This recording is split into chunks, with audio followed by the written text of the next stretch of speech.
함께 은혜 받으실 하나님의 말씀은 요한복음 16장 1절에서 11절까지 우리 한 목소리로 함께 읽겠습니다. 시작. 내가 이것을 너희에게 이름은 너희로 실족하지 않게 하려 함이니 사람들이 너희를 출교할 뿐 아니라 때가 이르면 무릇 너희를 죽이는 자가 생각하기를 이것이 하나님을 섬기는 일이라 하리라. 그들이 이런 일을 할 것은 아버지와 나를 알지 못함이라. 오직 너희에게 이 말을 한 것은 너희로 그때를 당하면 내가 너희에게 말한 이것을 기억나게 하려 함이요 처음부터 이 말을 하지 아니한 것은 내가 너희와 함께 있었음이라. 지금 내가 나를 보내신 이에게로 가는데 너희 중에서 나더러 어디로 가는지 묻는 자가 없고 도리어 내가 이 말을 함으로 너희 마음에 근심이 가득하였도다. 그러나 내가 너희에게 실상을 말하노니 내가 떠나가는 것이 너희에게 유익이라. 내가 떠나가지 아니하면 보혜사가 너희에게로 오시지 아니할 것이요 가면 내가 그를 너희에게로 보내리니 그가 와서 죄에 대하여 의에 대하여 심판에 대하여 세상을 책망하시리라. 죄에 대하여라 함은 그들이 나를 믿지 아니하며 의에 대하여라 함은 내가 아버지께로 가니 너희가 다시 나를 보지 못하며 심판에 대하여라 함은 이 세상 임금이 심판을 받았음이라. 아멘. 예, 오늘은 요한복음 16장 1절에서 11절의 말씀을 중심으로 성령이 오시면 이라는 제목으로 여러분들과 함께 은혜를 나누고자 합니다. 오늘도 저 먼 캐나다에서 그리고 또 가정에서 예배하는 우리의 한마음교회 성도들에게 하나님의 은혜가 충만하기를 기도합니다. 네네. 요한복음 16장 1절부터 4절은요, 우리가 이제 저번 주에 했던 세상이 너희를 미워하면이라는 내용과 연결이 되어 있는 내용이에요. 내가 이것을 너희에게 이름은 이것이 뭐냐면 너희가 세상에서 미움을 받을 거라는 얘기죠. 그것을 이름은 너희로 뭐하지 않게 하기 위함이다. 실족하지 않기 위함이다. 실족을 할 수 있기 때문에 실족을 하지 않기 위함이다라고 이야기해요. 근데 왜 실족을 하는지 2절에 말씀을 하고 계시는데요. 이것이 굉장히 우리가 주의 깊게 봐야 되는 건데 뭐예요? 우리 다 같이 한번 읽어보겠습니다. 시작. 사람들이 너희를 출교할 뿐 아니라 때가 이르면 무릇 너희를 죽이는 자가 생각하기를 이것이 하나님을 섬기는 일이라 하리라. 사람들이 우리를 출교할 뿐만 아니라 때가 이르면 무릇 너희를 죽이는 자가 생각하기를 이것이 하나님을 섬기는 일이라 하리라. 이게 무슨 말일까요? 무슨 말이에요?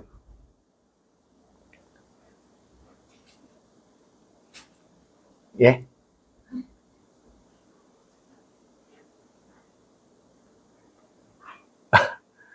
무슨 말이냐면 사람들이가 누구를 말하는 걸까요? 사람들이 너희를 출교할 거고 그리고 우리를 죽이는 자가 생각하기를 하나님을 섬기는 일이야 라고 생각한다라는 거예요. 무슨 말이냐면 우리를 미워하고 그리고 출교하고 죽이는 자가 어디 안에 있다? 교회 안에 있다라는 얘기를 하고 있어요. 그들도 역시 자신들이 하나님을 뭐하고 있다? 섬기고 있다라고 생각하는 이들이 우리를 미워하고 출교하고 죽이려고 한다라는 거죠. 그래서 실족이 되는 거예요. 그래서.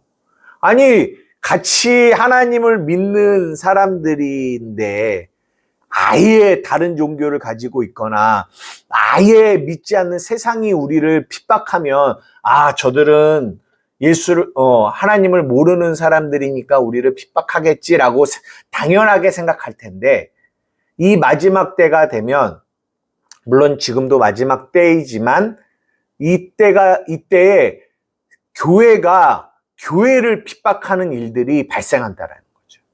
다른 말로 율법 아래 있는 이들이 복음 안에 있는 이들을 핍박한다라는 거예요. 그러면서 그들 안에는 어떤 생각을 가지고 있냐? 나는 하나님을 섬기고 있다. 나의 이 핍박은 하나님을 섬기는 일이야 라고 하는 거죠. 이게 누가 그랬냐면 이제 사도행전으로 넘어가면 사도 바울이 이렇게 했단 말이에요. 사도 바울이 열심히 특심해서 예수 믿는 사람들을 잡아 죽이고 핍박을 했잖아요. 그러면서 그들은 어떤 생각을 가지고 있었냐면 이것이 하나님을 섬기는 일이야 라고 사도 바울은 생각했단 말이에요. 사울은. 그러다가 그가 다메섹에서 예수님을 만나고 내가 예수님을 핍박하고 했던 자였구나를 깨닫게 되는 거죠. 이거 이해가 되십니까? 그러면서 그런 이야기가 나오면서 그들이 이런 일을 하는 것은 아버지와 나를 뭐하기 때문이다? 이게 결국은 알지 못하는 것이 죄예요. 알지 못하는 것이. 오직 너희에게 이 말을 하는 것은 너희로 그때를 당하면 내가 너희에게 말한 이것을 기억나게 하려 함이라. 처음부터 이 말을 하지 아니한 것은 내가 너희와 함께 있었습니다. 여러분들 기억하셔야 됩니다. 이 마지막 때에, 이 때에 여러분들이 이 세상 가운데, 이 세상이 어디를 의미하는지 저번에도 말씀드렸지만 여러분들을 미워할 것이며 여러분들을 핍박할 것이며 여러분들을 죽일 거예요. 여기서 죽인다라는 건 육체를 죽인다 뭐 이런 의미가 아니라 여러분들에게 끊임없이 거짓된 메시지들을 가지고 여러분들을 공격할 것입니다. 여러분 근데 그 핍박과 공격이 굉장히 가까이에서 우리에게 공격할 것이라는 것들 그런 것들을 기억하시고 여러분들이 끝까지 그래서 성경이 끝까지 견디는 자가 구원을 얻는다 이런 말씀을 하시는 것 같아요. 그러면서 이제 우리가 7절부터 오늘 읽은 11절까지는 제가 여러분들에게 여러 번 말씀을 드린 거야. 내가 떠나가는 것이 내가 실상을 말하는데 내가 떠나가는 것이 유익이야. 왜냐하면 내가 떠나가야지만 누가 오세요? 보혜사가 오세요. 그래서 보혜사가 오시면 하시는 일이 있는데 성령이 오시면 보혜사가 오시면 오늘 제목이죠. 오시면 하시는 일이 있는데 뭐예요? 동사부터 얘기하자면 책망하시는 일을 하시겠다라고 하세요. 책망하시는 일. 여기서 책망하다라는 이 말은 엘렌코라고 해서요. 이렇게 드러내다, 폭로하다, 고소하다, 고발하다 뭐 이런 뜻을 가지고 있거든요. 책망을 하신대요. 성령이 오시면. 그리고 근데 누구를요? 세상을. 근데 그 책망의 내용이 뭐냐? 그래서 제가 자주 양육 때나 또 설교 때도 언급하는 게 뭐냐면 성령이 오시면 뭐에 대하여? 죄에 대하여, 의에 대하여, 심판에 대하여 세상을 책망하시는 일을 성령이 하신다라는 거예요. 이것이 성령이 하시는 가장 중요한 일이에요. 우리는 자꾸만 성령 하면 어떤 이런 능력, 뭐 힘, 파워, 막 어떤 기적 이런 것들을 자꾸만 생각을 해요. 그것을 성령의 충만이다라고 생각해요. 성경은 그런 이야기를 하고 있지 않습니다. 성령은 진리의 영이에요. 그분이 하시는 일, 물론 성령이 그런 일들도 하실 수 있겠죠. 하지만 성령이 하시는 가장 주된 사역은 이 사역이에요. 죄와 의와 심판에 대하여 세상을 책망하시는 일을 하십니다. 여러분 이걸 기억하셔야 돼요. 그래서 제가 성경을 읽으면서 항상 제 생각 속에서 가지고 있는 게 뭐냐면 성령이 이 본문을 통하여 나에게 죄가 뭔지 의가 뭔지 심판이 뭔지를 나에게 가르쳐 주시겠구나. 깨닫게 하시겠구나. 라는 것들을 항상 마음에 두고 성경을 봅니다. 제가 이 말씀을 드리는 이유는 여러분들도 성경을 보실 때 이 성경 안에서 여러분들이 이 세 가지를 항상 기억하면서 성경을 보셨으면 좋겠어요. 그러면서 이제 죄에 대하여라 하면 뭐가 죄라고 말해요? 나를 믿지 않는 것이 죄라는 거예요. 여러분 죄가 뭔지를 여러분들 잘 이해하셔야 돼요. 구원이라고 하는 거는 죄에서 우리를 건지는 거거든요. 근데 죄가 뭔지를 우리는 잘 이해하지 못해요. 그러니까 저번 주에 말씀드린 것처럼 레위기 10장 10절에 거룩한 것과 속된 것을 나누고 속된 것 안에 정한 것과 부정한 것을 나누잖아요. 근데 우리가 죄를 생각할 때 어느 영역의 죄를 자꾸만 생각하냐면 속된 것 안에서의 죄. 그거는 이제 부정한 거, 여기 영역 안에서의 죄만 자꾸만 생각을 한다고요. 그래서 도덕적인 죄, 윤리적인 죄, 이런 죄를 생각해요. 물론 그것도 죄죠. 근데 성경이 진짜 말하고자 하는 죄는 그 죄가 아니에요. 성경이 진짜 말하고자 하는 죄. 근데 이게 왜 중요하냐면 성경이 진짜 말하고자 하는 죄를 알지 못하고 단지 도덕적인 죄를 언급하고 그 죄에서 정함으로 가야 됩니다. 이렇게만 하면은 그 안에는 부정에서 정함으로 간다 할지라도 그 안에는 뭐가 없다? 구원이 없다라는 거예요. 사람이 바뀌었어. 변화됐어. 부정했던 사람이 정한 사람이 됐어. 이야! 근데 여전히 어느 영역 안에 있어요? 속된 것 안에 있단 말이에요. 그거는 세상에서도 하는 일이고 다른 종교 안에서도 하는 일이에요. 그 안에는 뭐가 없냐? 구원이 없어요. 구원이라는 거는 속됨 안에서 거룩의 영역으로 넘어가는 거를 구원이라고 하는데 그 속된 것 자체가 죄예요. 그게 율법의 세상이고 그게 죄의 세상이고 그 죄에서 구원받아 거룩함으로 나아가는 것이 그걸 구원이라고 하는 거죠. 그래서 여러분들은 죄가 무엇인지를 정확하게 알아야 돼요. 죄가. 그럼 뭐가 죄예요? 믿지 않는 게 죄죠. 맞아요. 우리가 지금 요한복음 15장, 16장을 하고 있습니다. 무엇이 죄입니까? 요한복음 15장을 통하여 우리가 보자면 포도나무에 가지가 붙어 있어요. 네. 우리가 연합되어 있습니다. 우리 하나님의 자녀들은. 근데 우리가 이것을 믿지 않는 것이 죄예요. 이것을 그리스도 안에 내가 연합되어 있음을 믿지 않으면 우리는 어떤 신앙생활을 하게 되냐?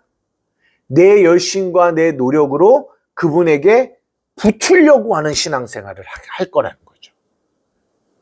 나는 아직 붙어 있지 않아. 연합되어 있지 않아. 연합되려면, 신부가 되려면 나는 열심히 나의 신앙생활을 해서 어떤 자격을 갖춰야 나는 그리스도에게 붙을 수 있어. 라는 생각을 가지고 하는 신앙생활을 하게 되는 거죠. 그거는 어떤 신앙생활이다?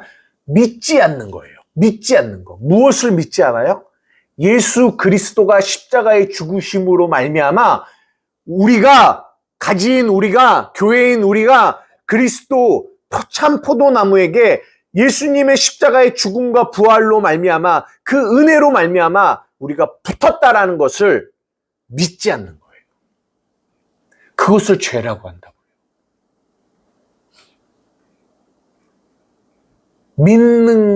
믿어야 되는데 우리는 믿지 않아요. 믿지 않고 하는 그 모든 일을 로마서가 뭐라고 하냐? 죄다라고 이야기해요. 그것이 하말티아 관역을 벗어나는 거다라고 얘기해요. 그리고 나서 의에 대하여라 함은 내가 아버지께로 가니 너희가 다시 나를 보지 못한다라고 얘기해요. 의에 대하여 여러분에게 자주 언급했습니다.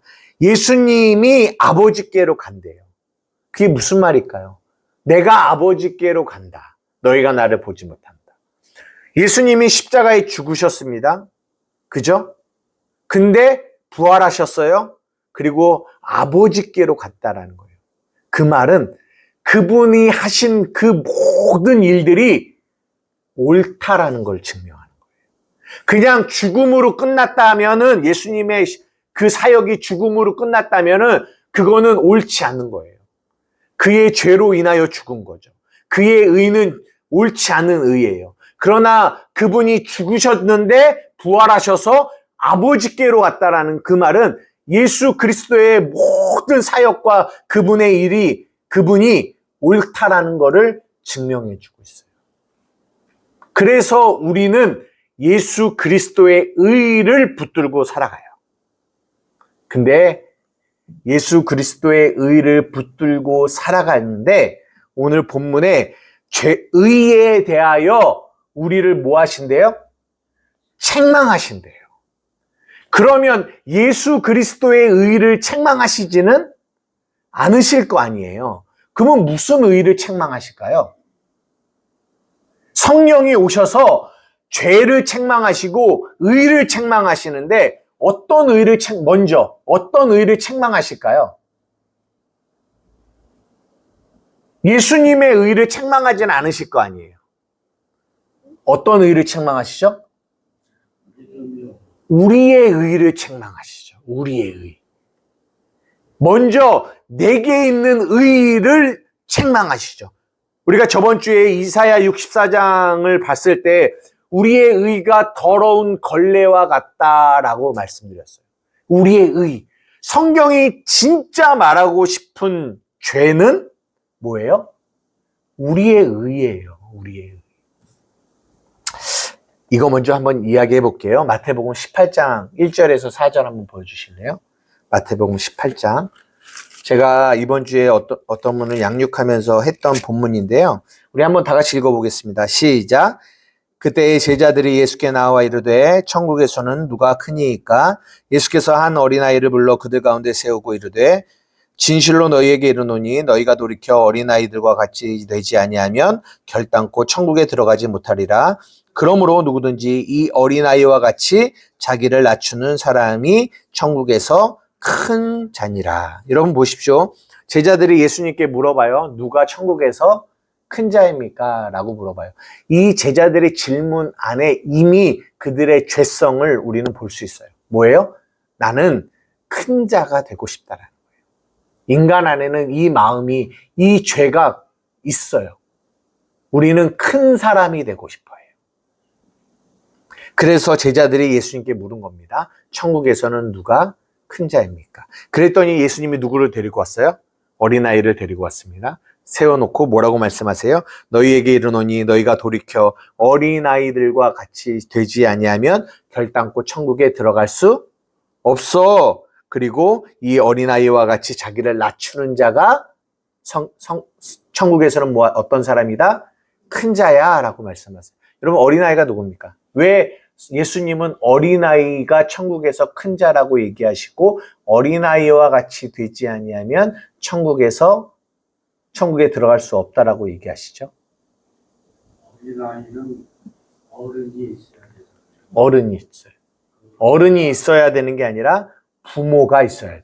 그러니까 예수님을 의지하지 않는 사람은 천국에 못 가요. 네, 그런 의미들을 담고 있겠죠? 그런 의미들을. 어린아이들은 여기서 말한 어린아이는 육아를 얘기해요. 어린아이. 그런 어린아이들은 절대적으로 부모가 필요해요. 부모의 은혜가 없으면 살아갈 수 없는 존재가 어린아이입니다. 그러면 어린아이와 반대는 누굴까요? 어른이죠. 어린아이의 반대는 어른이에요. 그러니까 오늘 이 본문에서 천국에서 누가 커요? 라고 물어보는 이 제자들은 누구다라고 성경이 얘기하고 싶은 거예요? 어른이다라는 거예요. 어른. 그러니까 두 개로 딱 갈리죠. 어린아이와 누구요? 어른이요. 그러니까 이 어린아이는 우리가 레위기 10장 10절로 보자면 거룩의 영역에 있는 자들이고 이 어른은 이 속된 것 안에서 부정해서 자신의 노력과 열심으로 정함으로 가려고 하는 이들의 모습을 나타내는 거죠. 그렇죠? 근데 여기서 옛날에는 이렇게만 보였어요. 어린아이와 어른. 근데 성경을 계속 보다 보니까 한 부류가 더 보여요. 한 부류가. 옛날에는 그냥 율법과 복음 이렇게 해서 복음은 어린아이, 율법은 어른 이렇게만 보였는데 이제는 그 사이에 한 부류가 더 보여요. 어떤 부류일까요? 에? 청년? 저번에도 그 얘기하신 것 같은데 이거 한번 말씀드린 것 같은데 아마 안 들으신 분들이 계셔서 제가 한 번 더 말씀드리는 거예요. 역시 한 번 더 말씀드려도 기억을 못 하시니 늘 새로운 마음으로 말씀을 드리는 겁니다. 어린아이가 있고 어른이 있어요. 근데 가운데 한 부류가 더 있다는 거죠. 누구냐? 어린아이인 척하는 어른이 있다라는 거예요. 어린아이인 척하는 어른. 그 사람은 어린아이예요? 어른이에요? 어른이죠. 어른인데 뭐 하는 거예요? 어린아이인 척하는 거예요.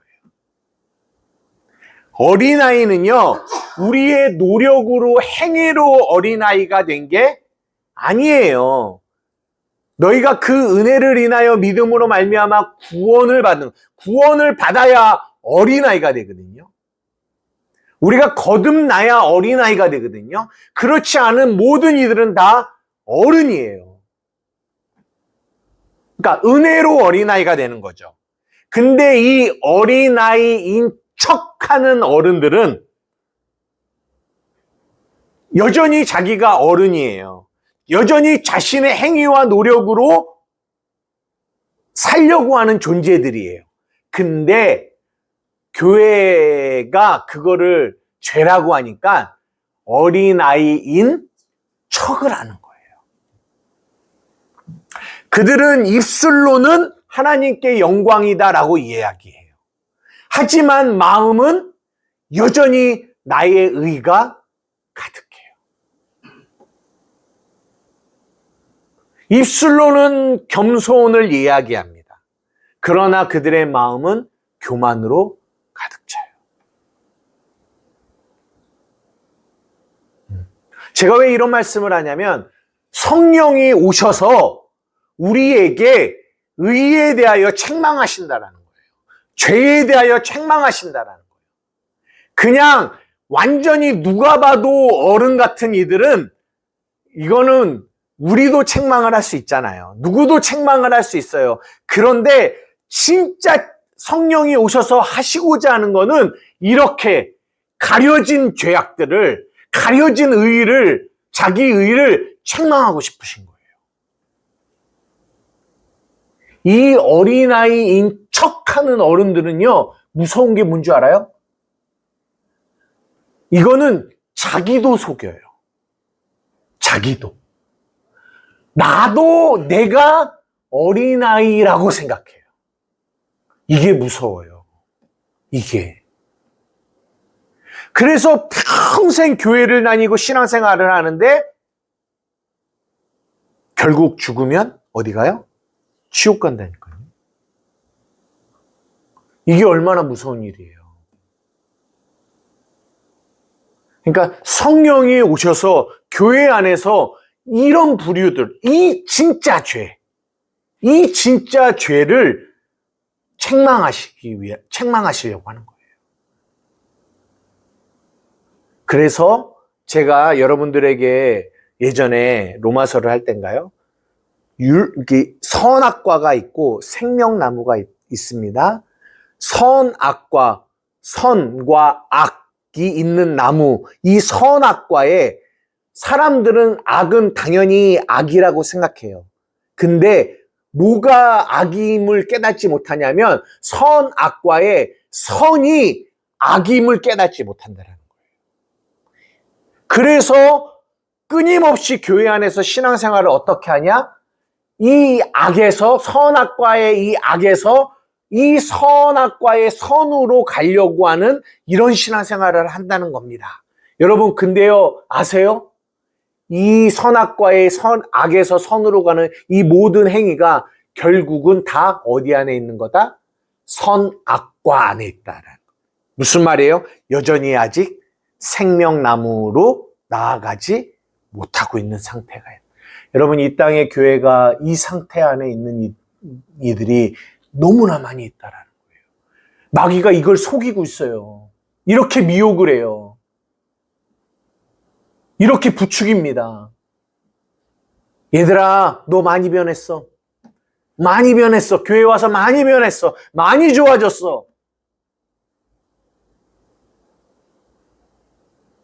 그런데 여전히 그래서 점점점 그들은 내가 어린아이라고 생각해요. 어린아이인 척을 합니다. 그러기 위해서 얼마나 많은 노력을 해야 될까요? 어른인데 어린아이인 척을 해야 되니까. 그래도 열심히 특심이라고 그렇게 열심히 하다가 두 부류로 갈라집니다. 아, 나는 도저히 안 되겠다. 어린아이인 척을 하려고 교회 안에서 너무 열심히 노력을 했는데 기쁨도 없고 안 되고 죄도 못 이기겠고 에라 모르겠다. 다시 세상으로 나아가는 이들이 생기고 또 그렇지 않은 이들, 열심히 특심인 이들은 끝까지 자신을 속이고 남을 속이면서 어린아이인 척하고 교회 안에서 생활을 하는 이들이 생기는 거예요. 굉장히 이거 무서운 얘기입니다. 제가 여러분들에게 이 말씀을 왜 드리냐면 성령이 오시면 이 땅의 교회 안에 죄에 대하여, 의에 대하여, 심판에 대하여 우리를 책망하신다는 거예요. 책망의 내용이에요. 근데 제가 오늘 여러분들에게 드리고 싶은 말씀의 포인트는 뭐냐면 책망의 내용보다는 책망의 목적이에요. 왜 책망하시냐라는 거죠. 그 왜 책망하시냐는 이 목적을 알려면 뭐부터 이해해야 되냐면 성령이 세상을 책망하신다고 하잖아요. 이 세상이 누구냐를 먼저 이해해야 돼요. 우리가 일반적으로 이해하는 거는 세상은 하나님을 믿지 않는 이 세상, 교회 안에서도 하나님을 믿지 않는 세상, 그 세상을 책망하신다라고 말할 수도 있어요. 그럴 때의 책망은 심판의 책망입니다. 드러내고 폭로시켜서 고소하고 고발해서 너는 죄야 라고 책망하시는 책망. 그런데 저는 성경이 비중을 두고 있는 거는 거기에 있지 않다라고 생각해요.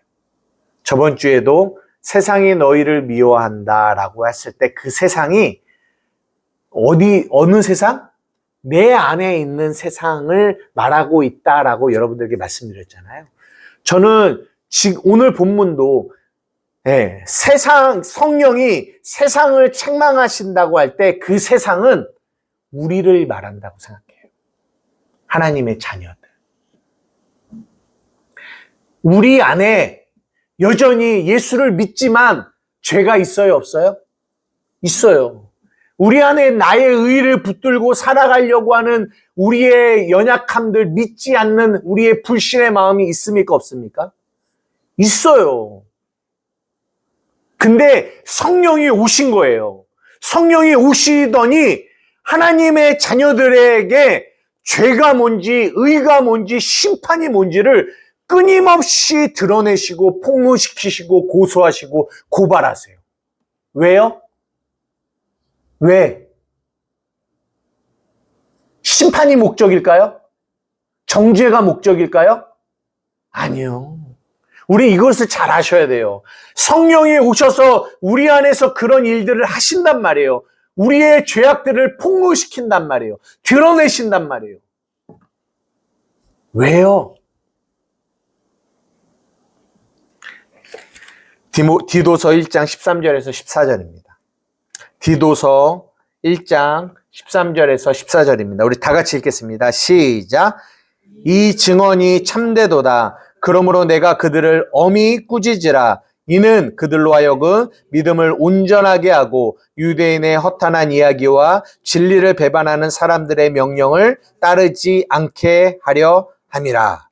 여기서 내가 그들을 엄히 꾸짖으라 할 때 이 꾸짖다가 엘렌코, 책망하다라는 말이에요. 근데 이는 이유가 나와요. 그 이유가 뭐예요? 그들로 하여금 뭐예요? 믿음을 온전하게 하고 유대인의 허탄한 이야기와 진리를 배반하는 사람들의 명령을 따르지 않게 하려고.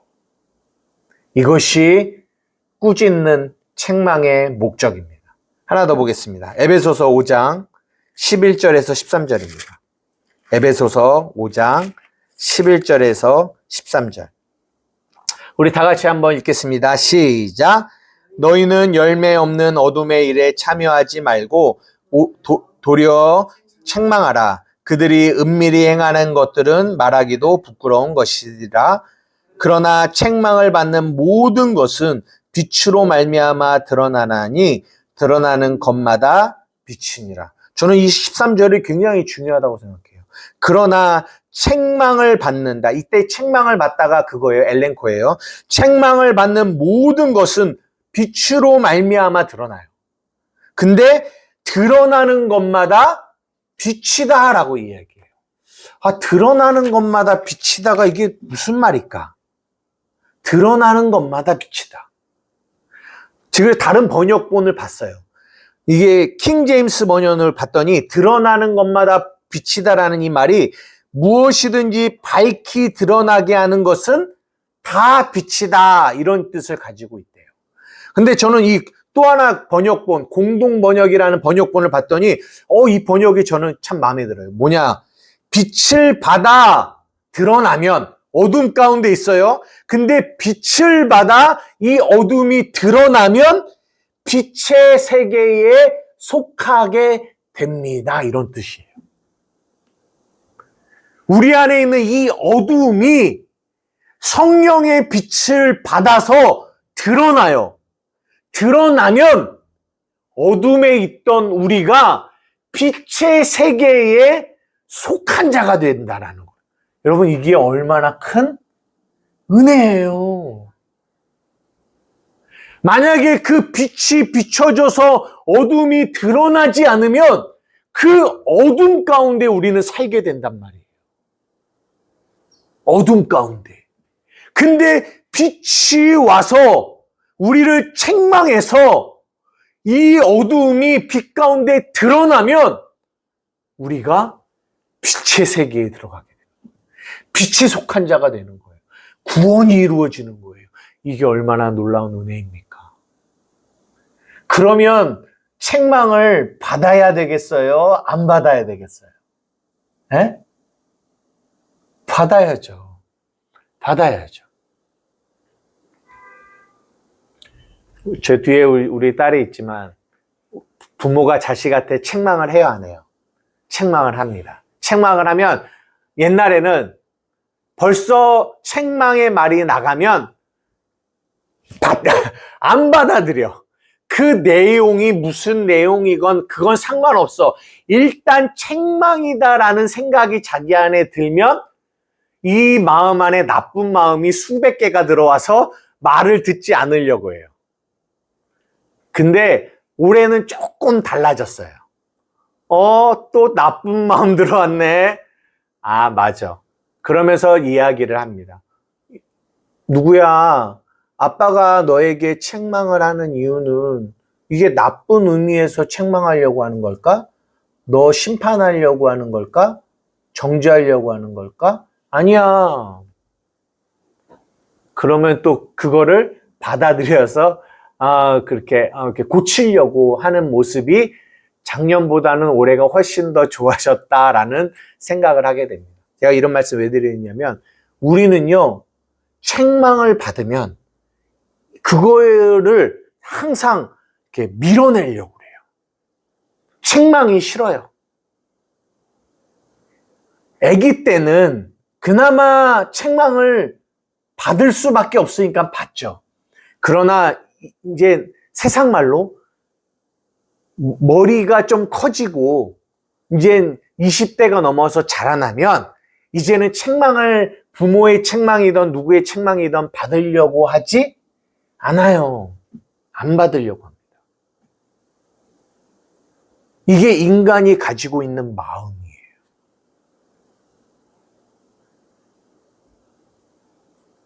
여러분, 교회 안에서도요, 요즘에 이렇게 성도를 책망할 수 있을까요?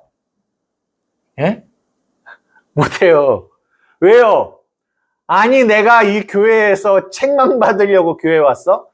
지금 교회 여기만 나가도 수십 개, 수백 개의 교회가 있는데 내가 위로 좀 받고 한 주 동안 힘들었는데 격려 받고 내가 듣고 싶은 말 들으려고 온 거지. 내가 책망받으려고 교회 왔어. 아이, 싫어! 하고 나가서 다른 교회를 간단 말이야. 그러니까 목회자가 책망을 못해요. 그냥 좋은 얘기 해주는 거예요. 듣기 좋은 얘기, 격려 얘기, 위로, 이런 거 해주. 이래서 교회가 망하는 거예요.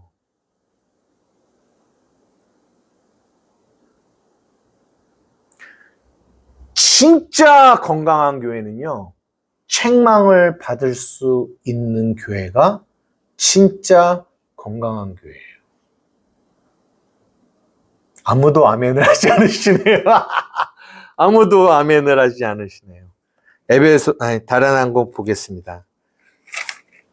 히브리서 12장 5절에서 11절입니다. 히브리서 12장 5절에서 11절. 우리 다 같이 한번 읽어보겠습니다. 시작.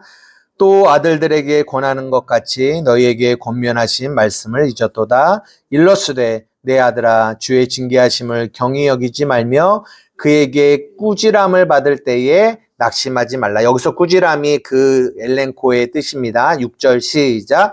주께서 그 사랑하시는 자를 징계하시고 그가 받아들이시는 아들마다 채찍질하심이라 하셨으니 너희가 참음은 징계를 받기 위함이라. 하나님이 아들과 같이 너희를 대우하시나니 어찌 아버지가 징계하지 않는 아들이 있으리요. 징계는 다 받는 것이오늘 너희에게 없으면 사생자요 친아들이 아니니라. 또 우리 육신의 아버지가 우리를 징계하여도 공경하였거든 하물며 모든 영의 아버지께서 더욱 복종하려며 살려 하지 않겠느냐. 그들은 잠시 자기의 뜻대로 우리를 징계하였거니와 오직 하나님은 우리의 유익을 위하여 그의 거룩하심에 참여하게 하시느니라. 무릇 징계가 당시에는 즐거워 보이지 않고 슬퍼 보이나 후에 그로 말미암아 연단받는 자들은 의와 평강의 열매를 맺느니라. 저는 여기서 10절이 너무 마음에 좀 찔려요. 그들은 그 육신의 아버지, 그들은 잠시 자기의 뜻대로 우리를 징계한다라는 거예요. 저는 이 말 앞에 부인할 수가 없어요. 제가 자녀를 징계하고 제가 누군가를 징계할 때 정말 이게 말씀 안에서 하나님의 마음으로 징계한다면 그것은 굉장히 좋은 거겠지만 저도 육신의 연약함이 있기 때문에 제에게서 나오는 이 징계가 여기서 말하는 것처럼 나의 뜻이 참 많이 들어가는 것들을 보게 됩니다. 그래서 되도록이면 징계를 하지 않으려고 해요. 그러나 징계가 필요합니다. 그래서 간절히 기도하는 건 뭐냐면 하나님, 우리 교회가 언제 하나님의 말씀이 선포되어질 때 성령으로 죄와 의를 징계받고 책망받는 은혜가 있게 하여 달라고 기도해요. 왜? 그들은 잠시 자기의 뜻대로 우리를 징계하거니와 오직 하나님은 우리의 유익을 위하여 그의 거룩하심에 참여하게 하시려고 징계하신다는 거예요. 그 징계가 당시에는 즐거워 보이지 않습니다. 슬퍼 보입니다. 그러나 그 징계가 후에는 어떤 열매를 맺어요? 의와 평강의 열매를 맺게 됩니다. 징계받는 여러분 되기를 주님의 이름으로 축복합니다. 정말요. 정말요.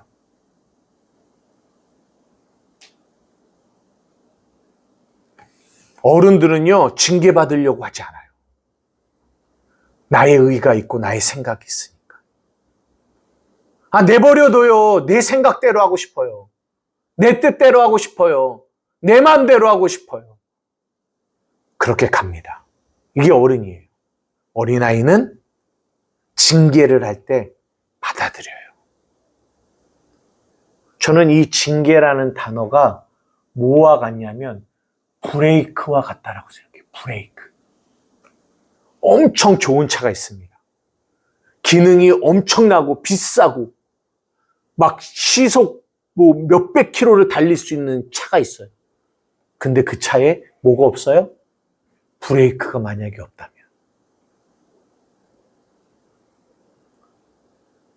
우리의 인생이 성령이 없으면 딱 그와 같아요. 브레이크가 없는 인생. 여러분 좋을 것 같습니까? 빨리 달려서 좋을 것 같아요? 그 끝이 멸망이에요. 그 끝이 사망입니다. 우리의 삶에 브레이크가 있다라는 것은 너무나도 큰 하나님의 은혜예요. 근데 누구에게 그 브레이크가 있냐? 하나님의 자녀들에게. 내가 떠나가는 것이 너희에게 유익이다. 왜? 내가 떠나가야 누가 와? 성령이 오셔, 보혜사가 오셔, 그가 오셔서 너희의 삶에 브레이크가 없는 너희의 삶에 죄와 의와 심판에 대하여 너희를 브레이크 잡아주실 거야. 그렇게 너희를 보호하실 거야. 너희를 지키실 거야. 그것이 우리에게 큰 은혜입니다.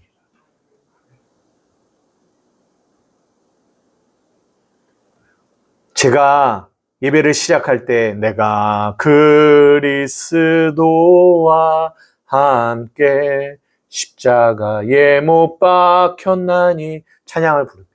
끝날 때 하늘에 계신 아버지.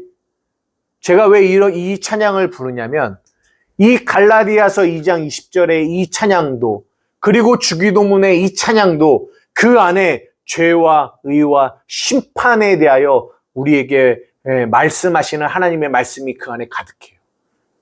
그래서 그 찬양을 부를 때 제 안에 간절한 소망이 뭐냐면 그 찬양을 부를 때 성령님 제발 저들 안에 우리 한마음교회 성도들 안에 이 찬양을 부를 때 저들의 마음 안에 죄와 의와 심판에 대하여 저들을 책망해 주십시오.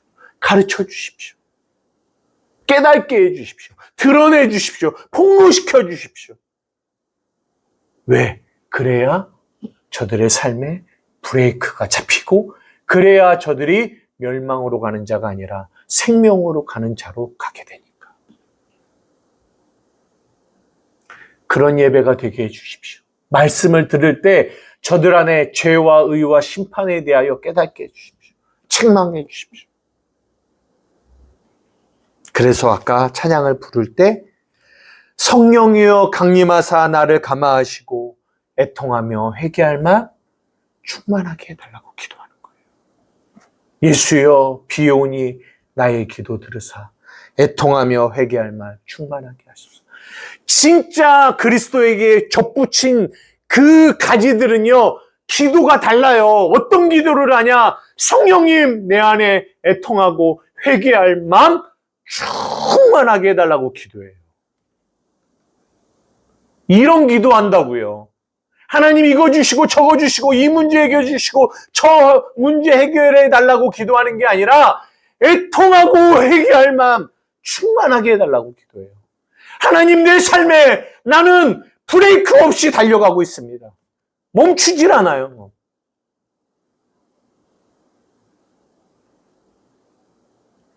파킨슨병에 걸리신 분들은요, 어떤 연약함이 있냐면요, 걸어가는데요, 갑자기 속도가 납니다. 그러니까 자기가 멈추려고 하는데도 멈출 수가 없어요. 그냥 가는 거예요. 막 빨리 가요. 그러다가 꼬꾸라지십니다. 그러다 보면은 다치시죠. 뭐예요? 브레이크를 못 잡아요. 그게 파킨슨이 가지고 있는 병의 증상 중에 하나예요. 우리는 정상인 자는 건강한 자는 가다가도 빨라지면 브레이크를 밟습니다. 멈춰요. 그러나 병든 자들은 연약한 자들은 죄 가운데 있는 자들은 멈추지를 못하는 거예요. 그래서 중독이 되는 겁니다. 생각이 병들고 생각이 죄 가운데 병들면 브레이크가 없어요. 가는 거예요. 내 뜻대로, 내 원대로, 내 마음대로. 그 상실한 마음대로 하나님이 내버려 두시면 그 사람의 삶은 어떻게 되겠습니까? 우리를 멈추게 하시는, 브레이크 잡아주시는 하나님의 은혜가 얼마나 큰지를 여러분 이해하셔야 돼요. 그래서 다시 한번 생각합니다. 저번 주에 세상이 너희를 미워하면 내가 구원받았구나를 깨달으십시오. 또 하나, 여러분 성령이 여러분의 삶에 죄와 의와 심판을 책망하시면 여러분 깨달으십시오. 무엇을요?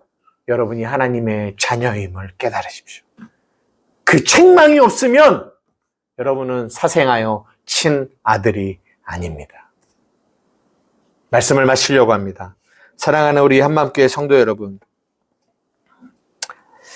이게 진짜 복이에요. 여러분의 삶에 성령이 책망하시는 것이 큰 복입니다. 저는 저희가 부족하지만 여러분들과의 관계 속에서 여러분이 정말 말씀으로 책망받으시는데, 그렇게 말씀으로 책망을 못 받으실 때, 제가 여러분들을 책망할 때 여러분들이 그 책망을 들을 수 있는 관계가 되기를 정말 주님의 이름으로 간절히 원해요.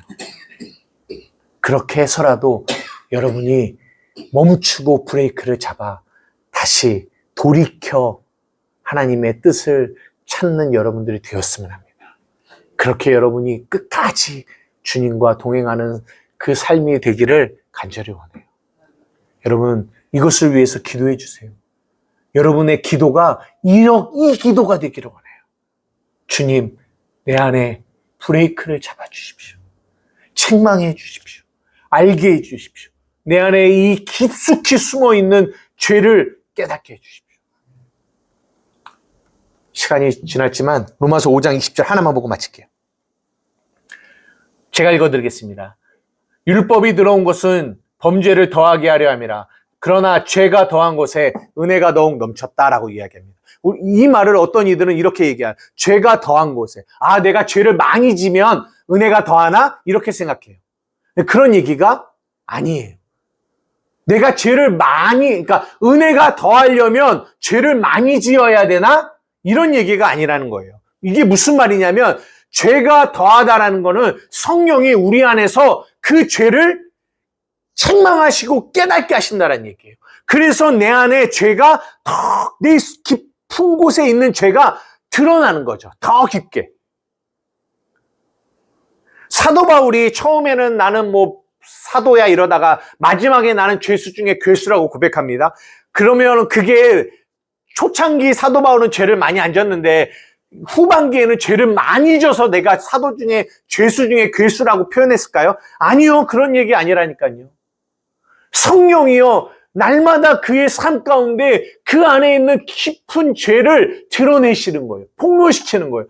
그러니까 그가 깨닫는 거예요. 우와, 내가 죄수 중에 괴수구나. 근데 그런 나를 주님이 사랑하셨구나, 구원하셨구나, 은혜를 베푸셨구나, 감사하다. 이 은혜가 더하다라는 얘기를 로마서가 하고 있는 거예요. 이해되세요? 여러분에게 이 은혜가 있기를 주님의 이름으로 축복합니다. 방어하지 마세요. 여러분의 마음을 열고 우리를 책망하시는 성령님을 받아들이세요. 그 책망으로 여러분들은 반드시 의와 평강의 열매를 맺게 될 것입니다.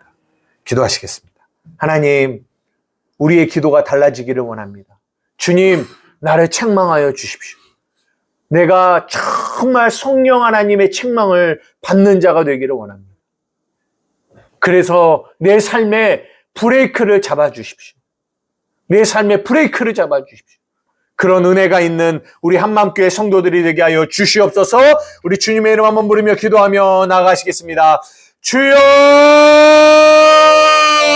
성령이여, 정말 우리에게 아버지 우리 한맘교회 성도들에게 아버지 하나님 정말 아버지 하나님 이 브레이크가 있는 아버지 하나님 저희들이 되어질 수 있도록 우리 하나님 인도하여 주시고 붙잡아 주시기를 원합니다. 오 성령님 우리 사랑하는 한맘교회 성도들이 정말 아버지 하나님 죄에 대하여 의에 대하여 심판에 대하여 성령님의 책망을 받는 아버지 하나님 우리 성도들이 되어질 수 있도록 도와주시옵소서. 정말 어른으로 살아가는 자들이 아니라 어린아이와 같이 그 책망을 달게 받는 자들이 되어질 수 있도록 우리 하나님 인도하여 주시고 붙잡아 주시옵소서. 성령님 도와주시옵소서. 성령님 도와주시옵소서. 성령님 도와주시옵소서. 성령이여 도와주시옵소서. 성령이여 도와주시옵소서. 깨달아 할 수 있는 저희들이 되어질 수 있도록 도와주시옵소서. 우리는 정말 책망받으면 자꾸만 밀어내려고 합니다. 받아들이지 않으려고 합니다. 이것이 죄입니다. 아버지 하나님 간절히 원하옵나니 정말 받아들일 수 있도록 인도하여 주시고 붙잡아 주시기를 원합니다. 성령이여 도와주시옵소서. 성령이여 도와주시옵소서. 성령이여 도와주시옵소서. 정말 깨달아 할 수 있도록 도와주시옵소서. 하나님은 교만한 자를 물리치시고 겸손한 자에게 은혜를 베푸신다라고 말씀하시오니 우리 하나님 우리 사랑하는 한맘교회 성도들이 겸손하게 아버지 하나님 정말 아버지 그 책망을 받는 자로 살아갈 수 있는 자들이 되어질 수 있도록 우리 하나님 인도하여 주시고 붙잡아 주시기를 원합니다. 주님 도와주시옵소서. 주님 도와주시옵소서. 우리 사랑하는 한맘교회 성도들이 날마다 예배를 통하여 저들의 삶을 통하여 하나님의 성령의 책망을 받는 아버지 하나님 정말 자들이 되게 하시고 그 책망이 아버지 하나님 정죄가 아니라 은혜임을 깨달아 할 수 있는 자들이 되어질 수 있도록 우리 하나님 인도하여 주시고 붙잡아 주시옵소서. 성령 하나님 도와주시기를 원합니다. 성령이여 도와주시옵소서. 성령이여 정말 우리 한맘교회가 그런 건강한 교회가 되게 하여 주시옵소서. 우리 한맘교회가 그런 건강한 교회가 되게 하여 주시옵소서. 우리 한맘교회가 그런 건강한 교회가 되어질 수 있도록 우리 하나님 인도하여 주시고 붙잡아 주시옵소서. 주님 도와주시옵소서. 주님 도와주시옵소서. 주님 도와주시옵소서. 주님 도와주시옵소서. 성령 하나님 도와주시옵소서. 성령 하나님 도와주시옵소서. 성령 하나님 도와주시옵소서. 아버지 하나님 인도하여 주시고 붙잡아 주시옵소서. 주님 감사합니다. 주님 도와주시옵소서. 우리 한맘교회의 예배가 정말 그런 예배가 되어질 수 있도록 우리 하나님 인도하여 주시고 붙잡아 주시기를 원합니다. 주님 도와주시옵소서. 성령 하나님 인도하여 주시옵소서. 성령 하나님 인도하여 주시옵소서. 우리 한 가지를 위해서 더 기도하기를 원하는데요. 이 시간 기도할 때 정말 브레이크 없이 가는 우리 사랑하는 가족들과 우리 친척들과 우리 이웃들이 있지 않습니까? 성령이여 강림하사 찬양 해주세요. 여러분들 우리가 이들을 위해서 늘 중보하며 기도하기를 원합니다. 저들의 삶에 브레이크가 없어요. 여러분 사람의 말을 듣습니까? 안 들어요. 부모의 말을 듣습니까? 안 들어요. 브레이크가 없어요. 하나님 오직 성령님만이 저희들의 삶의 브레이크가 되어 주실 수 있습니다. 도와주십시오. 우리 주님의 이름 한번 부르며 기도하며 나아가시겠습니다. 주여!